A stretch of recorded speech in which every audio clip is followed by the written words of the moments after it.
దినవృత్తాంతాల మొదటి గ్రంథము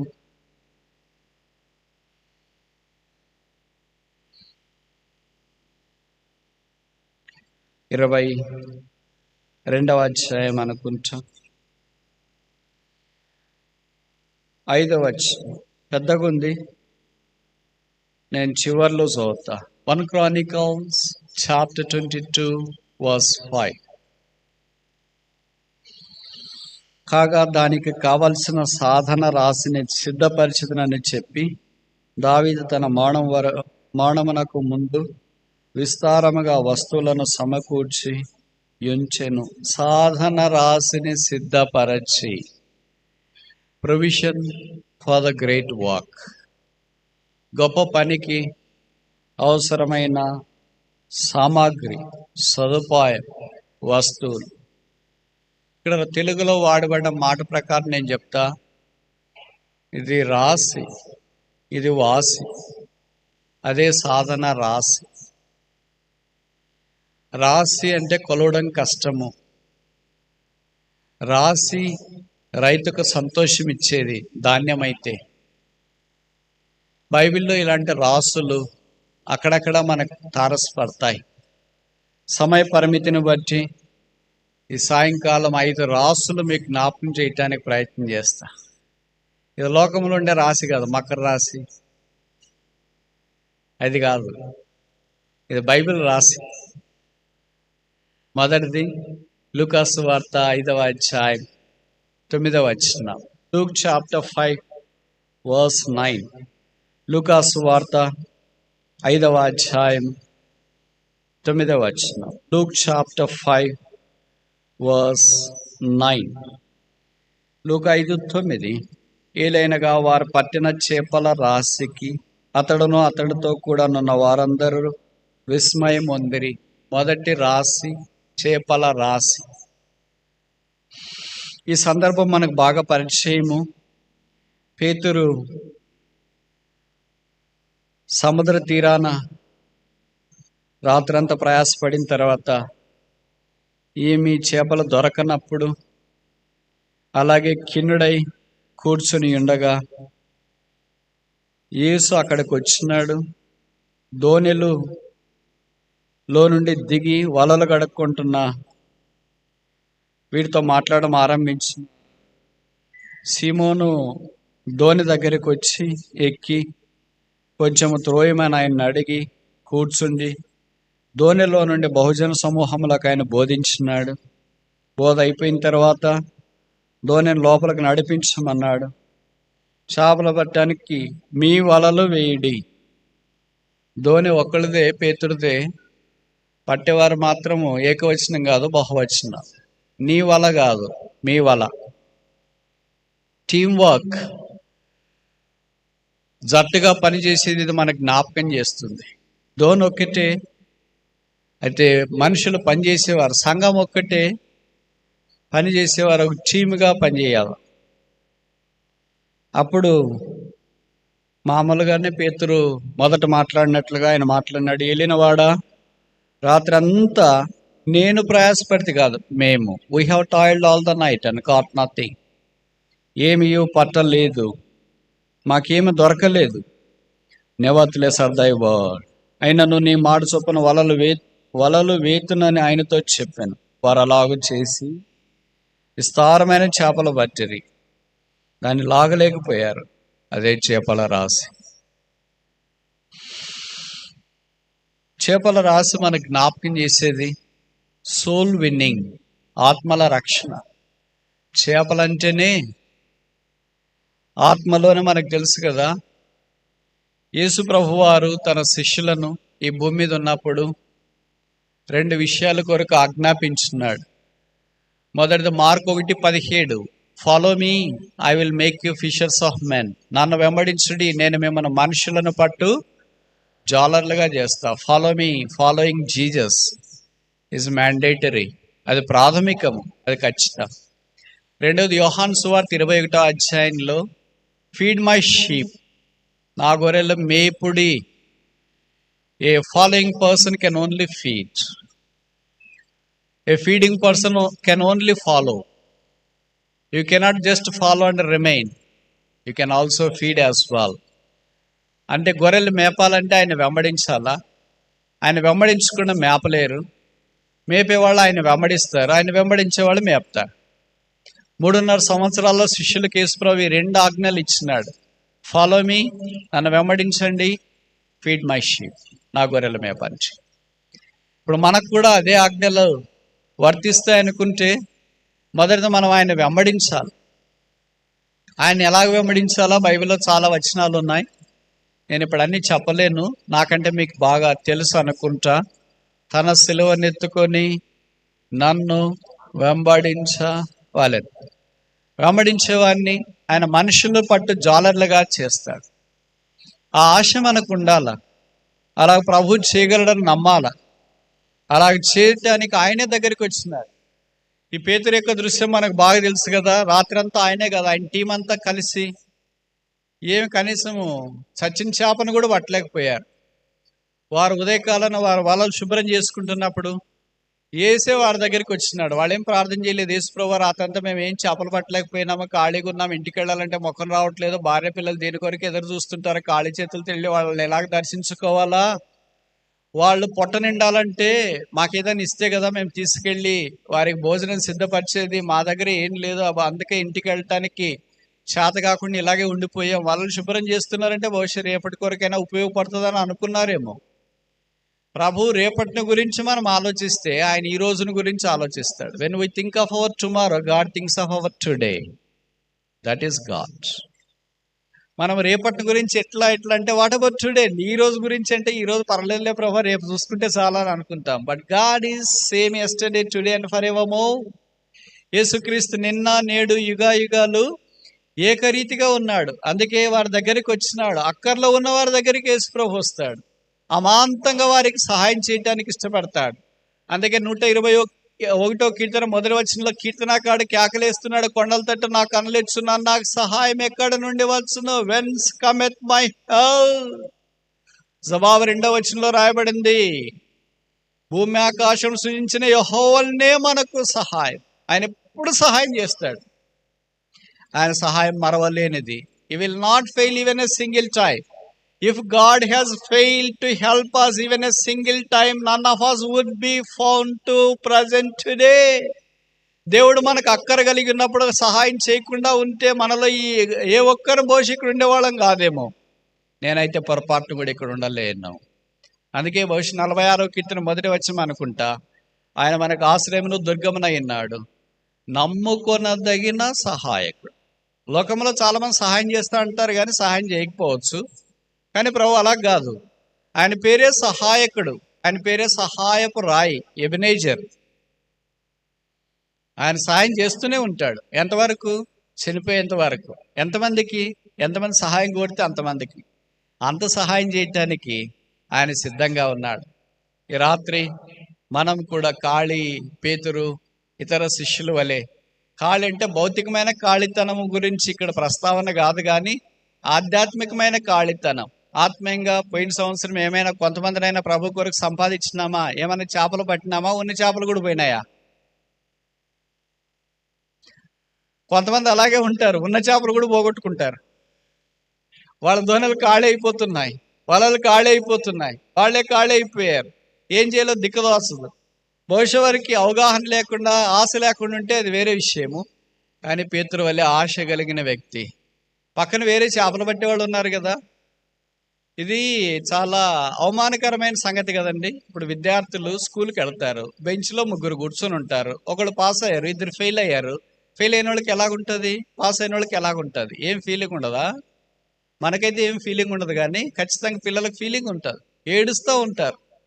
మార్కులు 1 మార్కు తక్కువ వచ్చినా కనీసం ఏడుస్తూ ఉంటారు. ఎందుకు తక్కువ వచ్చినాయి 1 మార్కు, దాని కొరకు ఎందుకు ఏడుస్తున్నావు? పర్లేదు లేనంటే, ఆహా నువ్వు పాసే కదా, ఫస్ట్ క్లాసే కదా, ర్యాంకే కదా, డిస్టింక్షనే కదా అంటే, లేదు. మరి ఎందుకు ఏడుస్తున్నావు? నాకంటే మా క్లాస్మేట్కి 1 మార్క్ ఎక్కువ వచ్చింది. That is called spirit of competition. మన క్రీస్తు కొరకు అలాంటి స్పిరిట్ ఎప్పుడైనా పనిచేస్తూ ఉందా అని. కొంతమందినైనా ప్రభు కొరకు సంపాదించాలి. ఎంతకాలం ఈ బతుకు?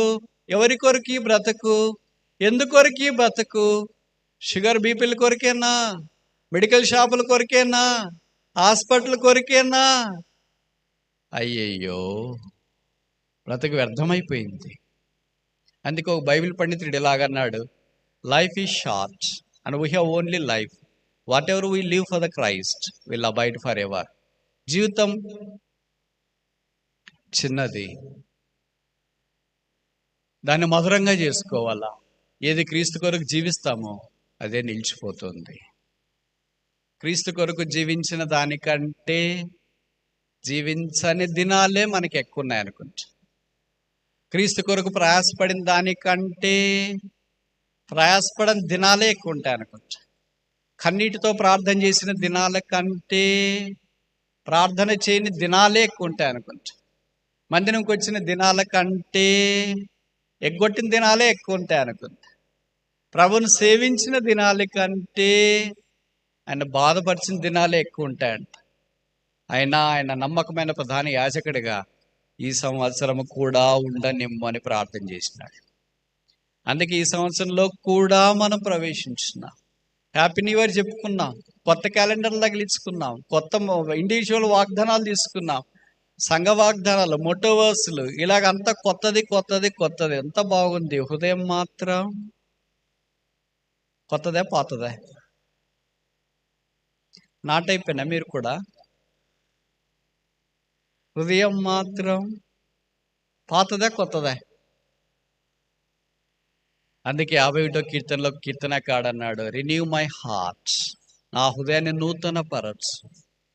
ప్రభు మన హృదయాన్ని నూతన పరిచి ఆత్మల సంపాదన కొరకు వాడుకోవాలని కోరుతూ ఉన్నాడు. కనుక మొదటి రాశి చేపల రాశి talks about the soul winning, ఆత్మల రక్షణ గురించి మాట్లాడుతుంది. రెండవ రాశిని గురించి చూస్తామా? ఆదికాండం 1వ అధ్యాయం. ఆదికాండం 1వ అధ్యాయం, జెనసిస్ చాప్టర్ 1 వర్స్ 10. ఆదికాండం 1:10. దేవుడు 6 నెలలకు భూమి అని పేరు పెట్టెను, జలరాశికి ఆయన సముద్రములని పేరు పెట్టెను, అది మంచిదని దేవుడు చూచెను. రెండవ రాశి ఏంటి? జలరాశి. ఏ జ్ఞాపకం చేస్తుంది? సెపరేషన్, ప్రత్యేకమైన జీవితం, భూమికి జలానికి వేరు చేయబడింది. ఎప్పుడైనా మీరు ఇది ఊహించుకోగలరా? ఏది? జలం అన్నీ ఒక రాశిగా చేయబడితే ఎలాగుంటుంది? అసలు మన భారతదేశంలోనా, లేదా ఈస్ట్ కోస్ట్ వైపు కృష్ణా, గోదావరి, ఇలాంటి కావేరి, బ్రహ్మపుత్ర ఇలాంటి కొద్ది పెద్ద నదులుగా కనిపిస్తాయేమో. వర్షన్ అని కొద్దిగా సైన్స్ చెప్తే మీరు ఏమైనా ఫీల్ అవుతారా? ఏం ఫీల్ గారు అనుకుంటా కదా. ప్రపంచంలో మీకు తెలుసు కదా, నీటి శాతం 70, మిగతా శాతము 30 దాకా భూభాగం ఉంది. ఈ దాదాపు 70% నీళ్లలో సముద్రపు నీరే అధికంగా ఉంటుంది.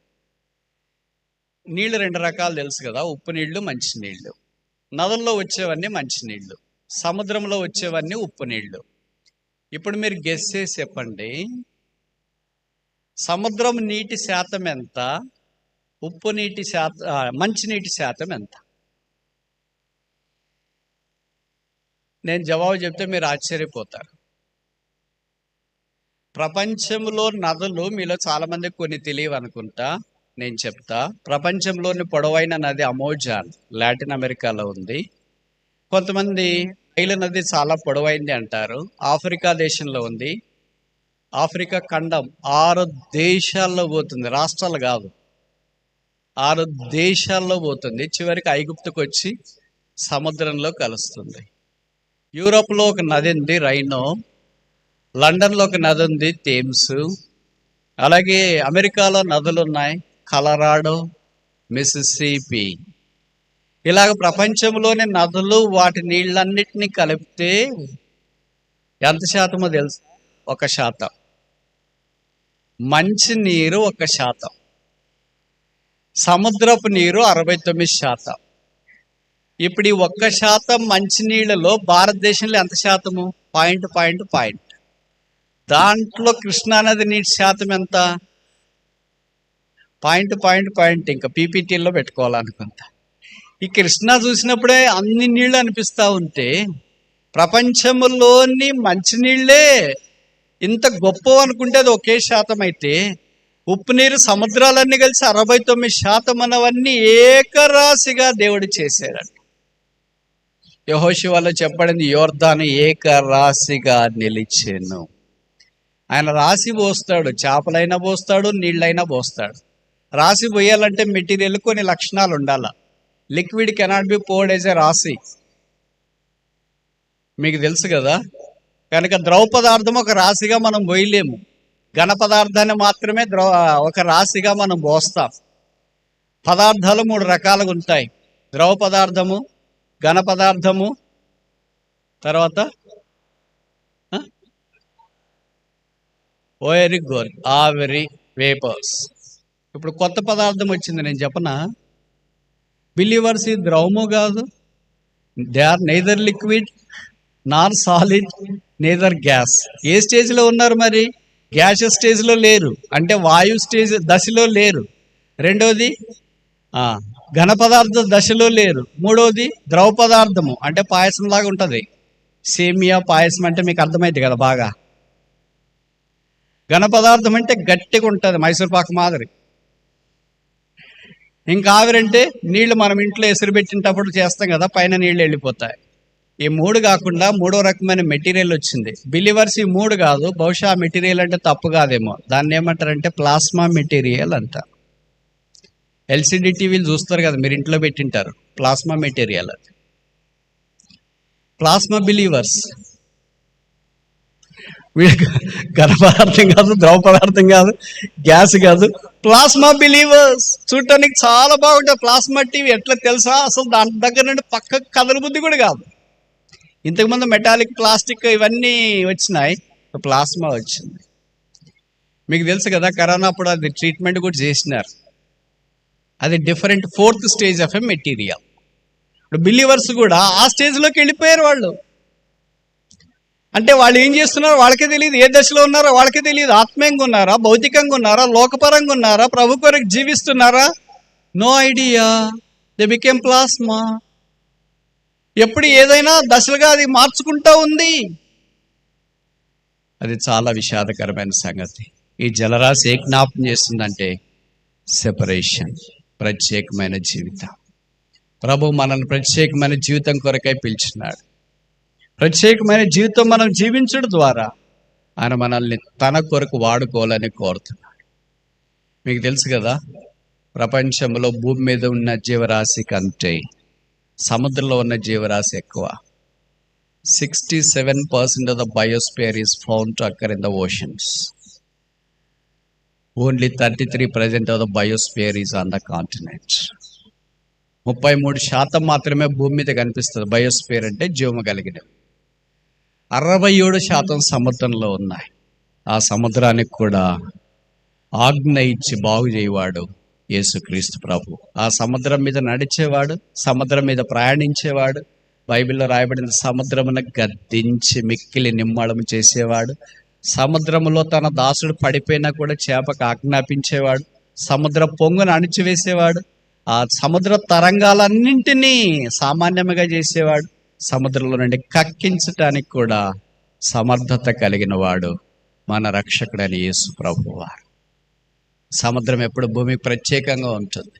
మీరు దేనికైనా ఒడ్డు కట్టగలరు. కృష్ణాకి కట్టగలరు, గోదావరికి కట్టగలరు, అన్నిటికీ కట్టలు కట్టగలరు. సముద్రానికి కట్టలు కట్టే నాదుడు పుట్టలేదు, పుట్టడు, పుట్టబోడు. బైబిల్ సెలవిస్తుంది, సముద్రమునకు హద్దులు నియమించిన వాడు, జనితో ఆకాశమును కొలదూచువాడు, భూమిని త్రాసులో ఉంచి తూచ సమర్థుడైన వాడు మనల్ని ప్రత్యేకమైన జీవితం కొరకై పిలుస్తున్నాడు. ఆ యేసుక్రీస్తు ప్రభువారు ఇచ్చే ప్రత్యేకమైన జీవితం కొరకై మనుషుడు తిరిగి బయలుదేరి వచ్చినప్పుడు ఆ మనిషిని ప్రభు వాడుకోవాలని కోరుతున్నాడు. మనం ఎక్కడుంటే అక్కడ అలాగే చిమియాను వల్లే ఉండిపోతూ ఉంటాం అనుకుంటా. రంగులు మారుస్తుంటాం, ఏ రోజుకు తగిన రంగు ఆ రోజు. ఆదివారం రంగు ఆదివారం తెల్లగా మెరిసిపోతుంటాం, ఇప్పుడే పైనుండి దిగి వచ్చినట్లు. సోమవారం నుండి శనివారం దాకా ఇప్పుడే పోయి వచ్చినట్లు. ఎక్కడికి నాకంటే మీకు బాగా తెలుసు. జీవితాలు ఇలాగేనా?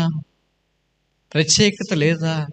మాటలో, ప్రవర్ధనలో, తీరులో, దేవుని కొరకు జీవించటంలో ఇలాగే పడిపోయి ఆదివారం బాగుండి సోమవారం నుండి శనివారం దాకా పడిపోయి, తిరిగి ఆదివారం వచ్చి తిరిగి సోమవారం నుండి శనివారం దాకా పడిపోతే చివరికి అల్టిమేట్గా ఎక్కడ పడినామా, లేచినామా? ప్రాబిలిటీ థియరీ, మ్యాథ్స్ తెలిసిన వాళ్ళు చెప్పండి. పడడము లేయడము, పడడం లేయడం అయితే లాస్ట్ దశ ఏంటి? పడ్డమా లేయడమా? ఎవరు లేరా మ్యాథమెటిక్స్ బీటెక్ ఫెయిల్ అయిన వాళ్ళు, పాస్ అయిన వాళ్ళు? లాస్ట్ దశ ఏంటంటే పడిపోవడం. ఎందుకంటే everything negative will be last, positive will be first. పాజిటివ్గా జరిగేది నిలబడడం అనేది పైన ఉంటుంది, ఆదివారం పైన ఉంటుంది, శనివారం చివరికి వస్తుంది. అందుకని మొదట బాగుండేది ఉంటుంది, పడిపోయిన తర్వాత వస్తుంది సైనసాయిడల్ కర్వ్. అలాగే చాలా మంది ఉండిపోయా. అందుకే ప్రభు మన ద్వారా కార్యం చేయలేకపోతున్నాడు. భక్త్ సింగ్ గారు ఆరంభంలో సహవాసం ఆరంభించినప్పుడు ఈ ప్రత్యేకతను గురించి నొక్కి చెప్పేవారు. ఇప్పుడు ప్రత్యేకతల గురించి చెప్పడము తక్కువ, చెప్పినా వినడం ఇంకా తక్కువ, పాటించడం అసలే పడదంటే తప్పు కాదేమో. అయ్యో బ్రదర్, మనం వాళ్ళలో కలిసిపోతే వాళ్ళను కూడా ప్రభు కొరకు సంపాదించుకోవచ్చు. వాళ్ళని సంపాదించుకునే సంగతి పక్కన పెట్టండి, మీరు పోతే కష్టం. చాలామంది అలాగే అనుకుంటారు, మేము పోం బ్రదర్, ఎట్టుపోతామా అని. చూడండి, కొన్ని లోకములు ఎలాగుంటాయంటే పాపము అంటువ్యాధి, పరిశుద్ధత అంటువ్యాధి కాదు. అవిశ్వాసము అంటువ్యాధి, విశ్వాసము అంటువ్యాధి కాదు. దైవభక్తి భక్తిహీనత అంటువ్యాధి, దైవభక్తి అంటువ్యాధి కాదు. దుర్నీతి అంటువ్యాధి, నీతి అంటువ్యాధి కాదు. ప్రభును లేకపోవట అంటువ్యాధి, ప్రభును వెంబడించుట అంటువ్యాధి కాదు. ఆ ప్రభు కొరకు ఆసక్తితో జీవించలేకపోవట అంటువ్యాధి, ఆసక్తితో జీవించుట అంటువ్యాధి కాదు. దేవుడు లేడని చెప్పుట అంటువ్యాధి, దేవుడు ఉన్నాడని చెప్పుట అంటువ్యాధి కాదు. నిరీక్షణ లేకుండా జీవించుట అంటువ్యాధి, నిరీక్షణ కలిగి జీవించుట అంటువ్యాధి కాదు. నేను చెప్పే మాటలు మీకు అర్థమవుతున్నాయి అనుకుంటా. ఇదంతా సారాంశం ఏంటంటే, అంటువ్యాధి అనేది లౌక్యము, లోకము, పద్ధతులు, దాంట్లోకి మనం తేలిగ్గా వెళ్ళటానికి అవకాశం ఉంటుంది. కానీ ఈ దైవత్వము, పరిశుద్ధత, వాక్యము, మందిరం ఇవన్నీ అంటువ్యాధులు కావు గనక వాళ్ళు దీంట్లోకి రావడం కష్టంగా ఉంటుంది. మీకు అంటువ్యాధిని గురించి, గాలి ద్వారా వ్యాపించే వ్యాధిని గురించి నాకంటే మీకు బాగా తెలుసు. అందుకే కొంతమంది మాస్కులు వేసుకొని వచ్చినారు ఇక్కడికి. ప్రత్యేకమైన జీవితం కొరకు ఆహ్వానిస్తున్నప్పుడు ఆహ్వానాన్ని నిర్లక్ష్య పెట్టి తృణీకరిస్తే ప్రభు మనల్ని వాడుకోలేడు. ప్రత్యేకమైన జీవితం కలిగిన వారే ఈ గొప్ప పనిలో భాగస్వామ్యం తీసుకోగలరు. Separated Christian can only have a partnership with this great walk. 3వ రాశి చూస్తామా? పరమగీతం 7వ అధ్యాయం 2వ వచనం. పరమగీతము 7వ అధ్యాయము 2వ వచనం. Song of Solomon chapter 7 verse 2. పరమగీతము 7వ అధ్యాయము 2వ వచనం. నీ నాభి దేశము మండలాకార కలశము, సమ్మిళిత ద్రాక్షరసము దాని యందు వెలితి పడకుండునుగాక. నీ గాత్రము పద్మాలంకృత గోధుమ రాశి. 3వ రాశి, మొదటి రాశి. వెరీ గుడ్, ఇంత బాగా చెప్తారని తెలియదే. 2వ రాశి జలరాశి. 3వ రాశి గోధుమ రాశి. ఏంటి గోధుమ రాశి? గాత్రము అంటే మనకు తెలుగు రాదు కనుక ఇంగ్లీష్ బైబిల్లో చూస్తే బెల్లి, పొట్ట అని అర్థం. ఈ రాజకుమారి పుత్రిక సంఘాన్ని గురించి వర్ణిస్తూ ఇక్కడ రాయబడింది గోధుమ రాశి. గోధుమలు అని అంటేనే మనకి ఏమర్థమైతే పౌష్టికాహారము అని అర్థం అవుతుంది.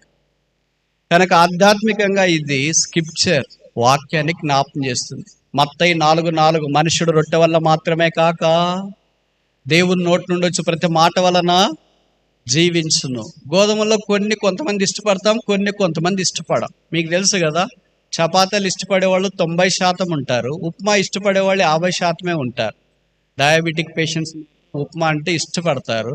మిగతా పిల్లలకి ఉదయం లేచిన వెంటనే మా ఏం చేసావు టిఫిన్ అంటే ఉప్మా చేసినాను, నువ్వే తిను.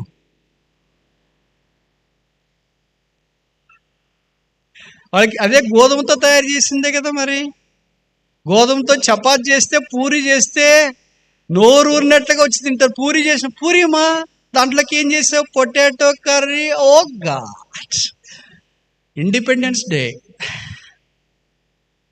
అలా కాకుండా వానికి ఇలాగ చెప్పామనుకో, మనం ఉదయం ఉప్మా చేసినా, పప్పుల పొడి చేసినా వచ్చి తింటారా అంటే నువ్వే తినిపో, నాకేం ఆకలే కాదు. ఒకే మెటీరియలే, సోర్స్ ఒకటే, కానీ చేసే వంట ఐటెంను బట్టి కొంతమందికి ఇష్టం ఉంది, కొంతమందికి అలాగ. ఈ వాక్యం కూడా ఒకటే, కొంతమంది చెప్తే నోరు తెలుసుకొని ఇలాగే వినాలనిపిస్తుంది. కొంతమంది స్టార్ట్ చేస్తేనే టైం చూసుకోవడం ఆరంభిస్తారు. ఎందుకని? ఉప్మా పేషెంట్లకు మాత్రమే పనిచేస్తుంది, ఇది పూరి చపాతి కాదనుకుంటా. అందుకే చాలామందికి ఇష్టం ఉండట్లేదేమో. చూడండి, నేను ఒక విషయం చెప్పనా, మీలో ఎవరైనా మీటింగ్ స్టార్ట్ అయినప్పటి నుండి ఆగిపోయేదాకా టైం చూడను అనేవాళ్ళు ఉన్నారా?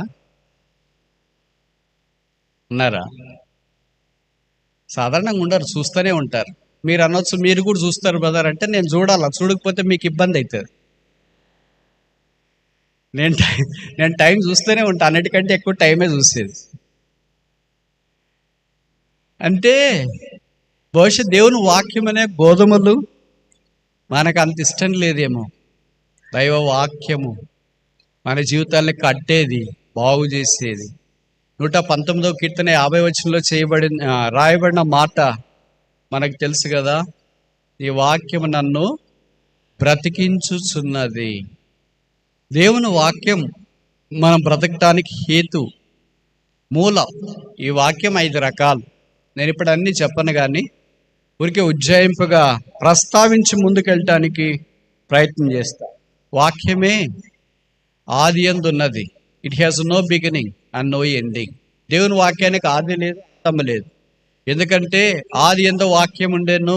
యోహాను 1:1. ఎప్పటిదాకా ఈ వాక్యం ఉంది? 119వ కీర్తనలో రాయబడింది, O Lord thy word is settled in heaven for ever. దేవా, నీ వాక్యం ఆకాశమందు నిత్యము నిలకడగా ఉంది.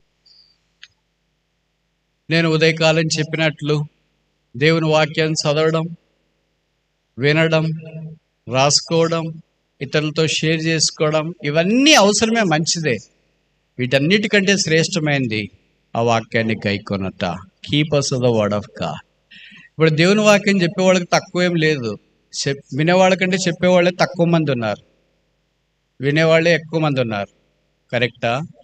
కాదు, స్టేట్మెంట్ మారుస్తాం. దేవుని వాక్యం వినేవాళ్ళకంటే చెప్పేవాళ్ళే ఎక్కువ ఉన్నారు. ఏ యూట్యూబ్ ఓపెన్ చేసినా మీకు వాళ్ళే కనిపిస్తూ ఉంటారు.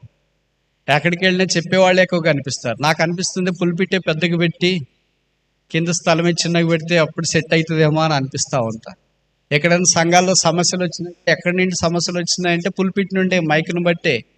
మైకు, పులిపిట్, లైవ్ ఇవన్నీ లేవు అనుకోండి, అసలు సమస్యలు చాలా తగ్గిపోతాయి అనుకుంటా.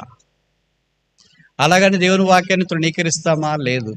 భక్సింగ్ గారి ద్వారా దేవుడు మనకు నేర్పిన ప్రబోధం ఏంటంటే, అన్నిటికంటే ప్రాముఖ్యమైనది దేవుని వాక్యం.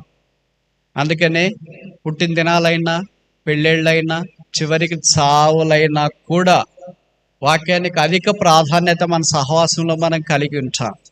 ఈ దైవ వాక్యము మన జీవితాల్లో మారుస్తుంది, కట్టుతుంది. అని వాక్యాన్ని మనం చూస్తున్నామా అని. మీకు ఒక కథ తెలుసు కదా, ఒక పాస్టర్ గారిని గురించి. అదొక ఊరు, మీ ఊరు లాంటిదే. 2 దంపతులు ఉన్నారు, భార్య భర్త, విశ్వాసులు, సహవాసానికి వెళ్ళేవాళ్ళు. వాళ్ళ సంఘంలో పాస్టర్ గారిని భోజనానికి ఆహ్వానించినారు. పాస్టర్ గారు వారి ఆహ్వానాన్ని మన్నించి, ఆయనకి పెళ్ళయింది, పిల్లలు కూడా ఉన్నారు, పాస్టర్ గారిని ఒక్కడనే పిలిచినారని ఆయన ఒక్కడే భోజనానికి వెళ్ళాడు. వాళ్ళు బాగా ఉన్నోళ్ళు, బహుశా కృష్ణా జిల్లా ఏమో, ఫుల్ సౌండ్. అందుకే మంచి బంగారు పాత్ర, ఆ తర్వాత బంగారు స్పూన్, చెంచా ఇచ్చి మంచి ఐటమ్స్ వడ్డించినారు. సరే పాస్టర్ గారు వెళ్ళాడు, ప్రార్థన చేసుకున్నాడు, తిన్నాడు. తర్వాత వాళ్ళ కొరకు ప్రార్థన చేసుకున్నాడు, ఇంటికి వచ్చినాడు. 2 రోజుల తర్వాత ఆయన ఫోన్ రింగ్ అయింది. ఏంటా అని చూస్తే ఆయన భోజనానికి పిలిచిన వాళ్ళు ఫోన్ చేస్తున్నారు. అన్నా, మీరు ఆ రోజు భోజనానికి వచ్చిపోయారు కదా. వచ్చిపోయినాను. బంగారు పాత్ర, ఆ స్పూన్, చాలా బాగుంది, ఎక్కడ తినలేదు జీవితంలో, మొట్టమొదటిసారి బంగారు పాత్రలో బంగారు స్పూన్తో భోజనం చేయడం, నా జీవితం ధన్యమైపోయింది. అలాంటి అవకాశం మీరు ఇచ్చినందుకు చేతులెత్తి కృతజ్ఞతలని ఇలాగ మాట్లాడుతూ ఉంటే ఆయన మాటల మధ్యలోనే ఆపేసింది అవతల నుండి అక్క. కాదన్నా, మీరు వచ్చిపోయినప్పుడు నుండి మా ఇంట్లో ఉన్న బంగారు స్పూన్ కనపడట్లేదు అని. అంటే సేవకుడు స్పూన్ తీసుకెళ్ళాడనా? ఎవరో అరకుర అలాంటి వాళ్ళు ఉంటారు, కానీ సాధారణంగా దేవుని యొక్క పరిచయంలో పాలు పొందేవారు అని నిరాకరించే ప్రభు కొరకు సిద్ధంగా వచ్చింటారు. అప్పుడు ఆ సేవకుడు చెప్పాడు, అలాగమ్మా, నేనేం తీసుకెళ్ళలేదు. అంత తేలిక అనుమానం పోదు కదా, అనుమానం పెనుభూతంగా ఉంటుంది. వాస్తవమైన పోతుంది కానీ అనుమానం పోదు. అందుకనే గట్టిగా పాస్టర్ గారిని అడగలేరు, మేము వచ్చి మీ ఇంట్లో చెక్ చేస్తామని. అందుకనే ఆమె ఎస్తేరు మాదిరి చాలా తెలివిగా, అన్న వచ్చే వారం కూడా మా ఇంటికి భోజనానికి రండి. మీకు తెలుసు కదా, ఎస్తేరు రాజుని ఒకసారి భోజనం పిలిచి ఆ విషయం చెప్పలేదు. రెండవసారి కూడా ఆయన భోజనానికి పిలిచింది. ఈ సేవకుని కూడా రెండవసారి భోజనానికి పిలిచింది, రండి అన్నా అని. సరే సేవకుడు వెళ్ళాడు. అక్కడ సిస్టర్ బ్రదర్ ఇద్దరు ఉన్నారు. ఇప్పుడు బంగారు పళ్ళెంలో బంగారు చెంచా స్పూన్తో కాకుండా మామూలుగా స్టీల్ ప్లేట్ పెట్టి, స్టీల్ స్పూన్ ఇచ్చి, స్టీల్ గ్లాస్ పెట్టి అన్ని స్టీల్ పెట్టేసినారు. ఆయనకి ఏదైతే ఏముంది, ఆకులో తినడం అలవాటే, బంగారు పాత్రలో తినడం అలవాటే. భక్సింగ్ గారు అంటారు కదా, స్టార్ హోటల్ ఉండడం అలవాటే, షాప్ మీద పడుకోవడం అలవాటే. పౌలు గారు కూడా అన్నాడు కదా, ధనవంతుడినై ఉండే ఎరుగుదును, దరిద్రునై ఉండే ఎరుగుదును, దిగంబడిగా ఉండే ఎరుగుదును, అన్ని కలిగి ఎరుగుదును. మామూలుగా సేవలో ఉన్నవారు, నిజమైన వాళ్ళైతే ఇలాంటి అనుభవాల గుండా వెళ్ళే వాళ్ళగా ఉంటారు. ఆయన తిన్నాడు, ప్రార్థన చేసుకొని బయలుదేరి వస్తామని అంటే అప్పుడు చెప్పారు, అన్న మీరు పోయినసారి వచ్చినప్పటి నుండి బంగారు స్పూన్ కనపడట్లేదు, అందుకే మీకు ఒకసారి మళ్ళా గుర్తు చేస్తామని మిమ్మల్ని భోజనానికి పిలిచినాము అని. నేనేం తీసుకెళ్ళలేదక్క, ఇక్కడే పెట్టిపోయాను అని అన్నాడు. అయ్యో, ఎతుకుతున్నాం, అస్సలు కనపడట్లేదన్నా. ఒకవేళ మీ సంచిలో ఏమన్నా ఉంటే, మీ ఇంట్లో ఏమన్నా ఉంటే చూడండి. మా ఇంట్లో లేదు, నా సంచిలో కూడా లేదు. ఆడు పాస్టర్ గారు అన్నారు అక్కతోనా, అక్క మీరు రోజు బైబిల్ చదివే బైబిల్ తీసుకురండి అన్నారు. ఆమె బాగా జిప్పుకి పేసుకొని ఫుల్లోకి తీసుకొని వెళ్ళింది. ఆయన భార్య భర్తలు ఎదురు కూర్చోబెట్టి జిప్పు తీస్తే బంగారు స్పూన్ బైబిల్లోనే ఉంది. ఇప్పుడు ట్విస్ట్ చెప్పనా? పాస్టర్ గారు అన్నారు, నేను స్పూన్ తీసుకోలేదు, నేనే ఈ బైబిల్లో పెట్టాను. ఎందుకు పెట్టానో తెలుసా? మీరు రోజు బైబిల్ చదువుతారా లేదా చెక్ చేయటానికి ఇది పెట్టాను. అంటే అర్థం ఏంటంటే, నేను మొదటిసారి భోజనానికి పిలిచిన రోజు నుండి ఈ రోజు దాకా మీరు పొరపాటును కూడా బైబిల్లో చెప్పరేంటి? తీయలేదు. చదివే సంగతి దేవుడు ఎరగా. తీస్తే ఇదే కనిపిస్తుంది, ఎందుకంటే బరువు ఉంటుంది కదా. కనీసం జిప్పు కూడా తీయలే. జిప్పు తీసినా కూడా ఏం తెలియకుండా లేదు. మనం ఏదైనా బరువు పెట్టుకుని అంటే ఆ మధ్యలో అదే పేజీలోనికి వస్తాం. వాళ్ళు కనీసం బైబిల్ జిప్పు తీసింటే అదే పేజీలోనికి వస్తారు. వాడు పాస్టర్ గారు చెప్పారు, మీ బంగారు పాత్రలో పెట్టిన భోజనం బంగారు స్పూన్ దానికంటే ఈ వాక్యము శ్రేష్టమైంది. 119వ కీర్తనలో రాయబడింది, వేల కొలది బంగారు నాణ్యముల కంటే నీవిచ్చిన ధర్మశాస్త్రము నాకు మేలు. దేవుని జనమా, ఈ దైవ వాక్యాన్ని ఆయన మన కొరకు దారబోసాడు, అనుగ్రహించినాడు. ఈ వాక్యపు వెలుగులో ముందుకు సాగిపోవడం చాలా ప్రాముఖ్యం. ఈ వాక్యము మన జీవితాలను కట్టుతుంది, బాగు చేస్తుంది. అందుకనే ఇది గోధుమ రాశి. ఈ రాశి దగ్గరికి ఎందాక వచ్చినాము? ఇదంతా రాసి కనీసం దగ్గరికన్నా వచ్చినామా అని. కొంతమంది చెప్తారు, బ్రదర్ బైబిల్ 20 సార్లు చదివాను, 30 సార్లు చదివాను, 40 సార్లు చదివాను, ఇలాగ రకరకాలుగా చెప్తుంటారు. మరి రాశిలో విషమంతన్నా అర్థమైందా? రాశి అర్థం కాలేదు, వాసి అర్థం కాలేదు. రాశి అర్థం కాకుండా, వాసి అర్థం కాకుండా బైబిల్ ఎన్నిసార్లు చదివినా ఏం లాభం? ఆ తర్వాత చూస్తామా?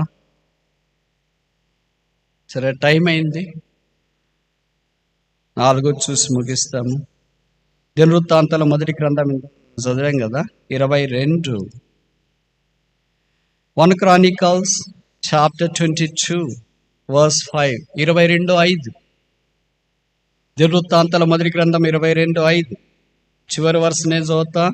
కాగా దానికి కావలసిన సాధన రాశిని సిద్ధపరిచదనని చెప్పి. ఇదే రాశి. ఇప్పుడు ఎన్ని రాశులు అయినాయి? మొదటి రాశి చేపల రాశి, సోల్ విన్నింగ్, ఆత్మల రక్షణ. రెండవది జలరాశి, సెపరేషన్, ప్రత్యేకమైన జీవితం. మూడవది గోధుమ రాశి, స్క్రిప్చర్స్, దేవుని వాక్యం.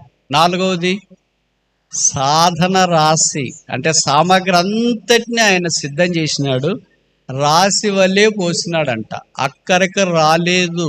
బంగారము, వెండి, ప్రశస్తమైనవన్నిటిని ఆయన దినాల్లో ఏది అక్కడికి రాంత విస్తారంగా సంపాదించినాడు. శాంక్చురీ, పరిశుద్ధ స్థల, దైవ మందిరములో దేవుడు మనల్ని ఇలాంటి వాటితో సిద్ధంగా ఉండాలని కోరుతున్నాడు. అందుకే పౌలు కొరింథీయులకు రాస్తున్నాడు, క్రీస్తు యేసే ముఖ్యమైన మూలరాయి అయి ఉండగా దాని మీద మనం కట్టబడుచుండగా గడ్డి, కర్ర, కొయ్యకాలతో కాకుండా బంగారము, వెండి, వెలగల రాళ్లతో కట్టబడాలని దేవుని యొక్క ఉద్దేశం. మన సాధన రాశి బంగారం, దైవత్వం, వెండి, రక్షణ, వెలగల రాళ్ళు మన యొక్క ఆధ్యాత్మికమైన ఉన్నత జీవితాన్ని జ్ఞాపకం చేస్తున్నాయి. వాటితో మనం కట్టబడాలి. ఈ మెటీరియల్ మన దగ్గర ఉంటే ప్రభుకు స్తోత్రాలు. ఈ మెటీరియల్ లేకుండా నేను కూడా కడతానని గడ్డి, కర్ర, కొయ్యకాలతో వస్తే ఏమైపోద్ది? అగ్ని వస్తుంది, దానికి ఏం పక్షపాతం ఉండదు, ఒక దినం దాన్ని కాల్చివేస్తుంది, ఆ తర్వాత అక్కడేమీ ఉండదు. కనుక ఆత్మ సంబంధంగా దైవ మందిరంగా మనం కట్టబడుతున్నప్పుడు చాలాసార్లు పక్కనోళ్ళని చూస్తూ ఉంటాం. బాగున్నోళ్ళు బాగలేని మా అలాంటి వాళ్ళ దగ్గరికి వచ్చి ప్రార్థన చేయొచ్చు కదా. ఒకసారి ఒక ఊర్లో, ఇలాంటి ఊర్లో మంచి భక్తిపరాలైన ఒక సహోదరి యేసును అంగీకరించిన ఆమె పాస్టర్ గారి దగ్గరికి వచ్చింది. పాస్టర్ గారు, ఈ ఊర్లో చాలా సంఘాలకు వెళ్ళొచ్చానండి, ఏదంత ఆత్మీయంగా కనపడలేదు, నేను వృద్ధి పొందటానికి, ఆత్మీయంగా ఎదగటానికి ఏది మంచి సంఘం లేదండి, ఎక్కడికి వెళ్ళమంటారు అన్నాడు. పాస్టర్ గారు చెప్పారు, మీరే జవాబు చెప్పారు, నన్ను అడుగుతున్నారు ఏంటి అని. ఏది బాగాలేని అన్నప్పుడు ఎక్కడికి వెళ్ళాలంటే ఏం చేయాలి? పాస్టర్ గారు చెప్పారంట, మీకు నిజంగా సూటబుల్ అంటే సరైన సంఘం కావాలంటే మీరు ఇంటికి వెళ్ళి ప్రార్థన చేసుకోండి, ప్రభు ఎక్కడ నడిపిస్తే అక్కడికి వెళ్ళండి అన్నారు. ఏం ప్రార్థన చేసుకోవాలి పాస్టర్ గారు అంటే, ఏం లేదు, మీరు ఇంటికి వెళ్ళి మోకరించి చుట్టూ చాక్పీస్తో ఒక వృత్తం గీసుకోండి, మీరు ప్రార్థన చేయండి, ఒక సంఘం అని, కర్మేలు అని ప్రార్థన చేయండి. ప్రార్థన అయిపోయిన తర్వాత కళ్ళ తెరిచి చూడండి, ఆ వృత్తంలో కొద్దిగన్నా ఏమంటారు దాన్ని, చెరిపోయింటే మీరు ఆ సంఘానికి వెళ్ళండి. అట్లా ఒక్కొక్క సంఘం పేరు పెట్టి ప్రార్థన చేయండి. ఏ సంఘం ప్రార్థన చేసినప్పుడు వృత్తంలో కొద్ది భాగం చెదిరిగిపోయిందో, అంటే వృత్తం డిస్కంటిన్యూ అయిందో, ఆ సంఘానికి మీరు వెళ్ళండి అన్నారు. ఆమె ఉదయం నుండి సాయంకాలం దాకా ఆమెకు గుర్తొచ్చిన సహవాస పేర్లన్నీ ఆ ఊర్లో ప్రార్థన చేసింది. ఆ వృత్తం చెరిగిపోకపోగా ఇంకా డబుల్ అయినట్లు అనిపించింది. అందుకే పాస్టర్ గారి దగ్గరికి వచ్చింది. పాస్టర్ గారు, ప్రార్థన చేశాను కానీ వృత్తం చెరిగిపోవట్లేదు.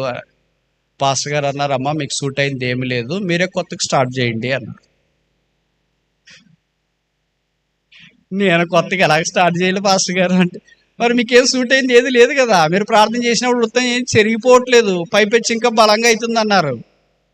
అప్పుడంది, పాస్టర్ గారు ఏదో ఒకటి చెప్పండి, ఏ సంఘానికి వెళ్ళాలంటే. అప్పుడు పాస్టర్ గారు చెప్పారు, అమ్మా నువ్వు ఎక్కడికి వెళ్ళినా అపాయమే, నువ్వు ఏ సంఘానికి వెళ్ళొద్దు, అందుకే నువ్వు ఎక్కడున్నావు అక్కడే కూర్చో, అక్కడే ఉండు అన్నాడు. ఎందుకు పాస్టర్ గారు అలాంటి మాట అంటారంటే, అంతే కదా, నువ్వు వెళ్ళి ప్రార్థన చేస్తే ఆ వృత్తం యొక్క భాగం కొద్దిగానే చెరిగిపోవాలని నేను చెప్పినాను. ఎటు జరిగిపోతుందండి భలేవాళ్ళు, మీరు అలాగే చెప్పేస్తారు కానీ అనేది పాస్టర్ గారు నామే. అప్పుడు పాస్టర్ గారు అన్నారమ్మా, దేవుడు మనకు కళ్ళు ఎందుకు ఇచ్చాడో తెలుసా? కన్నీరు గార్చడానికి. కన్నీటితో ప్రార్థన చేస్తే నీ కన్నీళ్ళు కింద పడితే ఆ కన్నీళ్ళ ద్వారా వృత్తం కొద్దిగానే డిస్కంటిన్యూస్ చెరిగిపోతే నీకు సంఘం మీద భారం ఉంది, నువ్వు ఆ సంఘానికి పోతే నీ వల్ల ఉపయోగం అని నేను చెప్పాను. కానీ ఇప్పుడు అర్థమైంది ఏంటంటే నీకు ఏ సంఘాన్ని గురించి విషమంతా కూడా భారం లేదు, నీ చెమట కూడా కారలేదు ఆడ, ఇంక కన్నీళ్ళు ఏం కారుతాయి, కనుక నువ్వు ఏ సంఘానికి సూటు కావు, నువ్వు ఒక్కదానివే పెట్టుకోపో అన్నాడు. చాలామంది విశ్వాసులు ఈ దినాల్లో అలాగే ఉన్నారు. సంఘంలో ఆయన బాగలేడు, ఈయన బాగలేడు, స్పీకర్ బాగలేడు, లీడర్లు బాగలేరు, విశ్వాసులు బాగలేరు, అందరూ బాగలేరు. మరి కన్నీటితో ప్రార్థన చేసే ప్రార్థనా పరులేరా? సాధన రాశిని సిద్ధపరచుట కొరకే ముందుకు వచ్చేవారు కనపడరా? ప్రభు అలాంటి వారి కొరకు ఎదురు చూస్తున్నాడు. ఈ పని గొప్పది. ఈ పని సిమెంటు, కాంక్రీటు, నాబళ్ళు, మార్బుల్స్ లేదా టైల్స్ వీటితో జరిగే పని కాదు. అంతరంగంలో పరిశుద్ధాత్మ దేవుని ద్వారా జరిగే ఈ కార్యము. అందుకే ఈ పని బహు గొప్పది. ఈ పని కొరకై మీరు ఏ స్థలంలో ఉన్నా, ఎక్కడున్నా పూనుకోవాలనుకుంటే, మందిరాలు చిన్నవిగా ఉంటే పెద్దవిగా కట్టుకోవాలనుకుంటే విశ్వాసంతో మీరు ఆరంభించండి. ప్రభు సాయం చేస్తాడు. మనకి అన్నీ ఉన్నా అల్లు నోట్లో శని అన్నట్లు విశ్వాసం అని పేరు పెట్టుకున్నా విశ్వాసం వించిత కూడా ఉండదు. శిష్యులు యేసు ప్రభుతో పాటు 3.5 సంవత్సరాలు ఉన్నారు. వారు యేసుని 2 అడిగారని నేను ఉదయకాలం చెప్పా. మొదటిది ఏంటంటే లూకాసు వార్త 11:1, lord teach us to pray, ప్రార్థన చేయ మాకు నేర్పుము. రెండవది ఏం అడిగారో తెలుసా? 17వ అధ్యాయము 5వ వచనం అనుకుంటా, అపోస్తులు, లార్డ్ ఇంక్రీజ్ అవర్ ఫెయిత్, మా విశ్వాసమును వృద్ధి పొందించము. ప్రార్థన నేర్చుకుంటే విశ్వాసం వస్తుంది. మనకు ప్రార్థన రాదు కనుక విశ్వాసం రావట్లేదు. భక్సింగ్ గారు లాంటి వాళ్ళకి 2 పని చేసినాయి. ప్రార్థన వచ్చింది, విశ్వాసం ఉంది, ఘనమైన కార్యాలు చేశారు. మనకు ప్రార్థన రావట్లేదు, విశ్వాసం రావట్లేదు. అందుకే ప్రతిదానికి మనం చతికిలు పడిపోతున్నాం.